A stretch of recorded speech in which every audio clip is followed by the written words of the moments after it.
Hello and welcome to Best of the Bets. My name's Christina Nicolaides. We are looking at the Europa League quarter-finals, and I have our regular guests with me, Sam Dymond, who is our football expert and editor of bestofthebets.com, and Gareth Walker, who is our extraordinaire of bookies with Heaven Bet. And Gareth, I'm coming to you first. Before we look at each game, you've got some outright prices for me.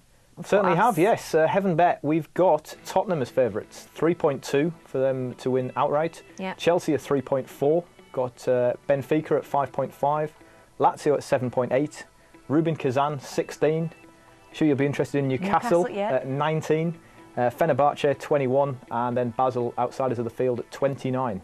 Okay, we're going to start with our first game. We're going to look at Tottenham versus Basel, and I mean Tottenham nearly didn't make it. To win in 90 minutes here, Tottenham are 1.4, the draw is 4.5, and Basel 7.9 for a big shock at White Hart Lane. Sam, they would have been pleased though with this draw against Basel, because it potentially looks like an easy game for them.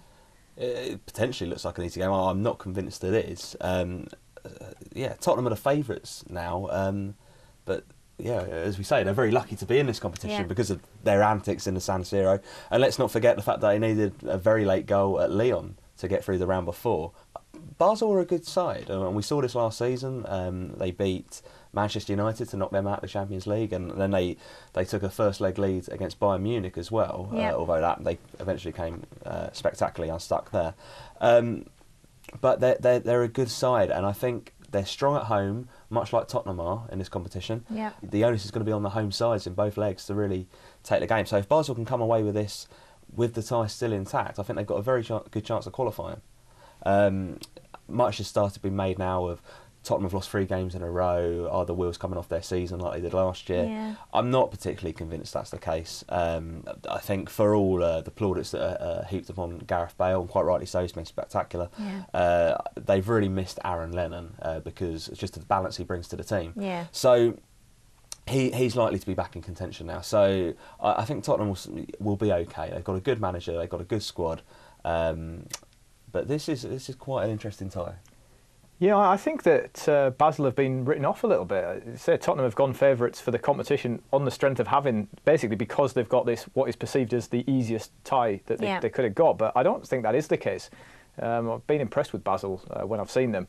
The thing with Tottenham, you don't want to just look at short-term form. And teams don't go from being brilliant to have a 13-match unbeaten run to suddenly losing 3 on the bounce. It's also about the matches that they've got either side. Well, that's the concern that you'd have for Tottenham, because they're away at Swansea, then they've got this home game against Basel, then they've got to play Everton in a real Champions League, sort of key top 4 battle, you'd think. Yeah. Then they go back to Basel. It's difficult to know exactly how they'll approach team selection here, which makes me wary of backing them at 1.4. Yeah. So yeah, I'm interested in the Basel 7.9 here, because they could well nick the first leg in 90 minutes. Villas-Boas may well decide actually he won't go all out for it in the first game, and then he'll leave himself a bit to do. I would expect Tottenham to get through over the 2 legs, but I'd certainly be looking at if Tottenham win the first leg very comfortably, siding with Basel for the second leg. Yeah. But the way I'd like to do it is to side with Basel actually for the first leg.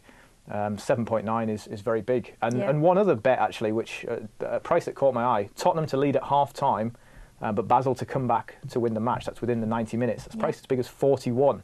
If Tottenham do sort of start off and then try and sort of take players off, maybe give Bale a rest, for example. Could be a turnaround. Could be some funny. I'm not sure they'll do. I personally think they're going to go all out in this first leg, much as they did against Inter. I think Basel could shock them overall, but in this particular game, I'm going to go Tottenham 2-0. 2-0, which is priced at 4.9. Also think if you think there may not be many goals here, Tottenham were actually the only side in the first leg of the last round of 16. Tottenham were the only side where there were more than 2.5 goals in the game. All the other games were landed with unders. Yeah. If you think there won't be many goals, 0 or 1 goal in the match, 4.15 if you think Tottenham could be in for a frustrating evening at White Hart Lane. Okay, we're going to move on. Chelsea versus Rubin Kazan. Rubin Kazan 6th in the Russian Premier League. To win this game at Stamford Bridge, Chelsea are 1.5, the draw is 4, and Rubin Kazan are 6.4. Yeah, as you say, they're 6, so qualification for Europe next season is by no means certain for them. Yeah. So they'll be targeting success in this competition. They want to be in it next year, and they've done well this season because they've accounted for 2 Spanish sides who traditionally go well, and that includes the holders, Atletico Madrid. They keep clean sheets. I think they've kept 7 clean sheets in the competition and 6 in the last 7 games in the Europa League. So they'll think they can go there because what they'll be playing is as a Chelsea team that have now got a horrendous fixture pile up. By the time this game is played, it'll be their 55th match of the season, and it will be their 3rd game in 5 days. And we all Dempa Ba obviously can't play. So who's going to score the goals? Well, who is going to score the goals? It's a big question. And Kazan, I mean, they've got whoever's left fit after the game on Saturday and Monday. Which is very remember unusual. the game on Monday, that could well go extra time. So, and it's not just the fact that the players are going to be tired; it's preparing for these games. Yeah. That's often the biggest thing. But I think Rubin Kazan are shrewd enough to hold them here. You've got to think Kazan are a good step up in quality from Stoyer and Sparta Prague that Chelsea have sort of scraped past in the last 2 rounds. So yeah, I certainly look to side with Kazan. The 2 Spanish sides that beat no mugs. Great performance to go to Atletico and win 2-0 there. I think that's the blueprint. Get the goal, sit back, defend brilliantly, and then they managed to nick another one in the last minute when the home side piled forward in a very adventurous manner. I think it'll be cagey this game. 1-1 maybe, 8.2 if Kazan get that 1 goal. And it finishes 1-1. You've really fancied them to finish the job off in Russia. So yeah. Maybe 8.2 for that 1-1. Or again, looking at not many goals, the goal crazy option, 0 or 1 goals in the match is priced at 3.4. They do have trouble scoring themselves because they 5 blanks in 6 of their last 9 games in all competitions. And let's remember that in 90 minutes, both of those games with Levante in the last round finished 0-0. Nothing. So they prevailed in extra time. But I can see this ending goalless again on the night, so it's going to be 0-0 from me. 0-0, which is 9.9. Right, so you've heard what the boys have had to say about this game, but it is time to find out what our guru, Mike Holden, has to say. You look at Rafa Benitez and the way, he sets teams up in European competition, first legs at home. The emphasis will be on not conceding that what can potentially be a crucial away goal. So I think Rafa Benitez will be looking for the perfect 1-0 win or 2-0 win in the game. I'm not sure it'll be as handsome as 2-0. I think it's definitely destined to be a low-scoring encounter, though, and for me, under 1.5 goals is probably the play in this game.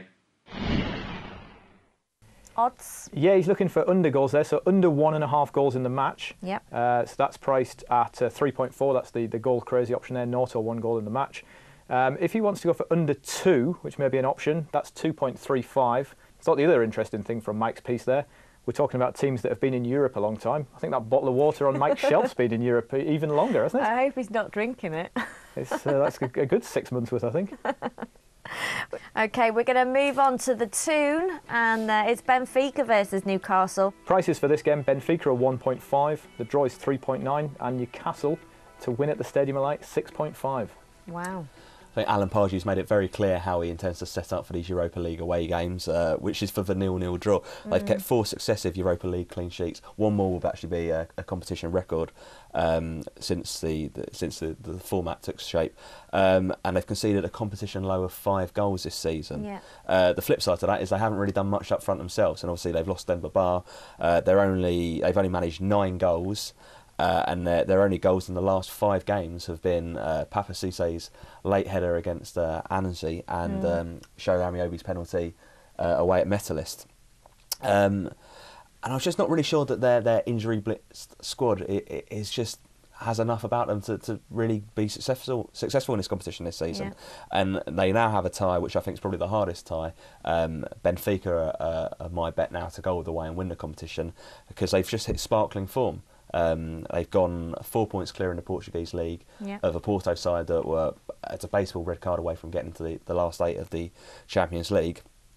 And they've just got such an attacking outlook because what they've had to deal with this season is they've lost 2 very defensive-minded midfielders in Javi Garcia, who joined Man City, and Axel Witsel, who went to Russia. Yeah. So it's pretty much what they do is attack, and they've scored in every game this season. And they've won the last 9 games in all competition, which includes 4 Europa League games since they dropped into the competition, and they're the only club to have done that. So this is a big arse now for Newcastle to go here. It is. I mean, I don't know who who's going to score the goals, but from a Newcastle point of view, defensively, they are strong.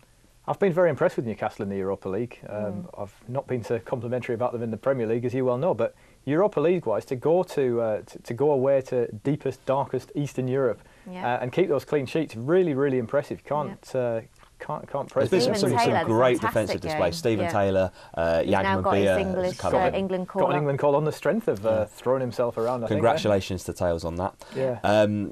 Newcastle have been excellent at the back, but I don't think it's enough. I just don't think they've probably met a team that are going to be so intent on attacking as Benfica. I think they're going to try and hold Benfica here, as I said, but I think Benfica will eventually break them down. So I'm going to go for draw half-time, Benfica eventually to prevail full-time. So that is priced at 4.1, draw after 45 minutes, Benfica win after 90 minutes. Yeah. I'm going to give Newcastle, I'm encouraged enough by Newcastle to go for a very cagey again.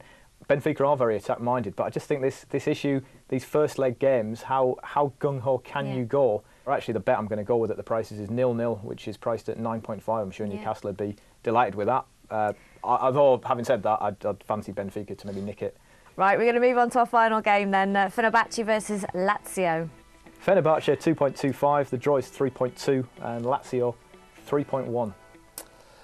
Again, I've been saying that home advantage is going to be important in all these ties. And let's face it, nobody likes going to Turkey because it's traditionally... Fenerbahce fans are, in the nicest possible way, are crazy. You know, that they're in the stadium hours and hours before the game starts. They're chanting, they're singing, and Lazio fans are crazy too. Lazio fans won't be in the stadium. Yeah, Lazio fans are crazy, and that has actually meant that they'll be playing their home tie behind closed doors again. And Lazio, they've really gone off the ball for me, and the fact that they've had two relatively easy games in the Europa League post-Christmas against German sides out of form in Stuttgart and Borussia Mönchengladbach kind of masks the fact that they're in a real dip, and without that I think they've only got one win in 9 in the league, and that's a much more telling stat, and that was against bottom of the table Pescara.